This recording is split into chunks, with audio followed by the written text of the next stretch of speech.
Konflik antara Iran, Israel, Amerika kini sudah masuk minggu kelima. Tapi bukannya reda, justru makin panas, makin luas, dan makin berbahaya. Di jalanan warga mulai turun, mereka marah, mereka lelah. Nama-nama besar seperti Donald Trump dan Netanyahu jadi sasaran kritik, dianggap sebagai pemicu api yang tak kunjung padam.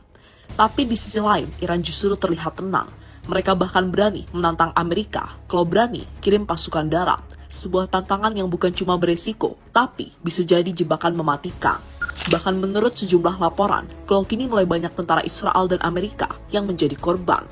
Lalu sebenarnya apa yang sedang terjadi di balik semua ini? Mari kita bedah pelan-pelan. Perang yang dimulai oleh Amerika Serikat dan Israel terhadap Iran sudah berlangsung sebulan.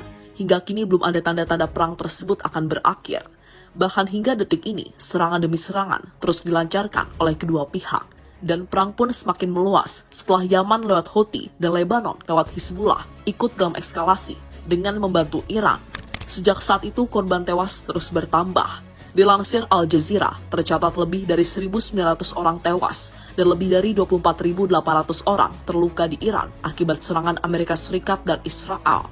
Sementara itu 13 orang tentara Amerika Serikat tewas akibat serangan balasan Iran. Serangan balasan Iran juga melukai 200 tentara Amerika Serikat. Di Israel terdapat 19 orang tewas dan 5.400 orang terluka sejak perang pecah. Korban tewas dan terluka juga terdapat di berbagai negara Teluk.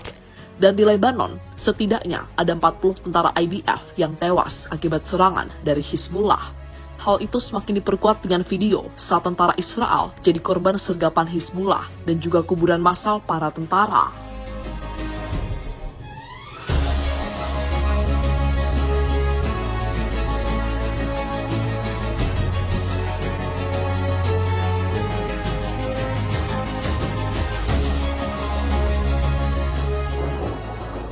Wow. Wow. Wow. Wow. Wow. Apa? Wow. Wow. Apa? This is so fun. Wow. That is crazy. Tak sampai di situ saja, Iran dan para sekutunya terus melancarkan serangan brutal ke sejumlah wilayah di Israel malam tadi, di mana laporan terbaru, rudal-rudal menghantam keras Bandara Ben Gurion, Israel.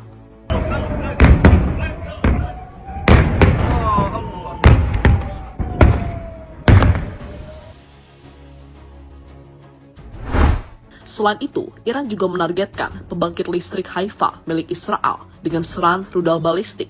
Dan itu bisa kita lihat bagaimana rudal Iran menghantam tepat pada sasaran dan menyebabkan sebuah ledakan yang begitu dahsyat.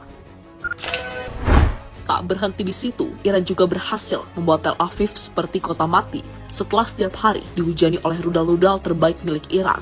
Bahkan Iran juga memamerkan sejumlah senjata yang belum mereka gunakan untuk melenyapkan Israel dari muka bumi. בבניין למעלה, הייתי עכשיו בדירה. Look at this, the fucking rocket is still here. רכז צחוק. פעם ראשונה בעיניים שלי ראיתי איך ניצלתי. Sebulan berlalu belum ada tanda-tanda perang akan berhenti. Terbaru Amerika Serikat bahkan menambahkan pasukan mereka di Timur Tengah dan dikabarkan bersiap melakukan invasi darat ke Iran. Komando Pusat Amerika Serikat mengatakan sekitar 3.500 pasukan tambahan telah tiba di Timur Tengah dengan kapal USS Tripoli. Dilansir Al Jazeera, pasukan marinir tersebut tergabung dalam unit ekspedisi marinir ke-31 dan tiba di wilayah tersebut pada 27 Maret bersama dengan pesawat angkut dan pesawat tempur serang serta aset serbu amfibi dan taktis. Pengerahan ini terjadi ketika Presiden Amerika Serikat Donald Trump mengklaim negosiasi sedang berlangsung untuk mengakhiri perang di Iran. Militer Amerika Serikat juga diperkirakan akan mengerahkan ribuan tentara lagi dari Divisi Lintas Udara ke-82. Sementara Washington Post melaporkan Amerika Serikat sedang merencanakan serangan darat ke Iran. Pejabat Amerika Serikat yang tidak disebutkan namanya mengatakan Departemen Pertahanan Amerika Serikat sedang mempersiapkan operasi darat selama berminggu-minggu di Iran. Para pejabat tersebut mengatakan kemungkinan operasi darat tidak akan sampai pada invasi skala penuh dan dapat melibatkan serangan oleh pasukan khusus dan pasukan infanteri konvensional. Sementara Iran telah menyiapkan 1 juta tentara untuk menghadapi invasi darat dari pasukan Amerika. Mereka juga menantang Amerika untuk segera mengirim pasukannya. Israel blunder buat keputusan kontroversial. Sementara perang masih terus berlangsung, di dalam negeri Israel muncul keputusan yang gak kalah kontroversial. Parlemen Israel baru saja mengesahkan undang-undang yang menetapkan hukuman mati sebagai hukuman standar bagi warga Palestina yang terlibat dalam serangan mematikan. Kebijakan ini didukung langsung oleh Benjamin Netanyahu dan didorong oleh Itamar Ben-Gvir. Lewat aturan ini, eksekusi bisa dilakukan hanya dalam waktu 90 hari setelah putusan dijatuhkan, meskipun hakim punya opsi memberikan hukuman penjara seumur hidup. Keputusan ini pun langsung memicu reaksi keras. Banyak sekutu internasional dan kelompok hak asasi manusia menilai aturan ini diskriminatif dan dianggap bisa merusak prinsip demokrasi. Di tengah perang yang belum mereda, kebijakan ini justru berpotensi memperkeruh situasi yang sudah panas.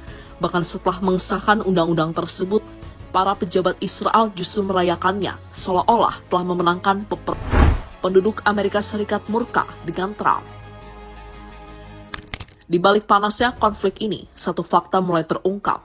Banyak pihak menilai Donald Trump punya agenda besar menguasai minyak Iran, termasuk wilayah strategis seperti Pulau Kark. Bahkan, salah satu syarat dalam ajakan perundingan adalah permintaan agar Iran membuka Selat Hormuz, jalur vital perdagangan dunia. Tapi Iran tidak tinggal diam. Mereka langsung menolak mentah-mentah semua keinginan itu. Iran menegaskan mereka tidak akan membiarkan siapapun menguasai sumber daya mereka, termasuk Trump. Di tengah gelombang protes besar itu, satu suara lantang muncul dari panggung aksi. Senator Amerika Bernie Sanders berdiri di hadapan ribuan massa dalam aksi No Kings di Minnesota. Dengan tegas dia menyampaikan satu pesan yang langsung menggema, perang ini harus dihentikan.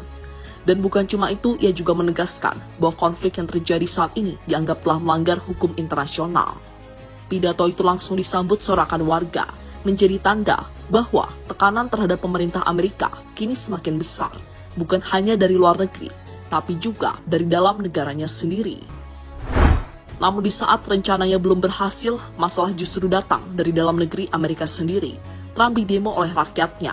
Aksi besar-besaran bertajuk No Kings pecah di berbagai kota. Jutaan warga turun ke jalan menyuarakan kemarahan mereka terhadap kebijakan Trump, terutama soal konflik dengan Iran. Di New York, lautan manusia memenuhi jalanan Manhattan. Poster-poster anti-Trump, kritik kebijakan imigrasi, hingga penolakan terhadap perang terlihat di mana-mana. Bahkan tokoh publik seperti Robert De Niro ikut turun langsung, menjadi salah satu suara paling keras dalam gelombang protes ini. Dan dari semua tuntutan yang ada, satu hal paling disorot, konflik dengan Iran, yang dianggap semakin membawa Amerika ke arah yang berbahaya.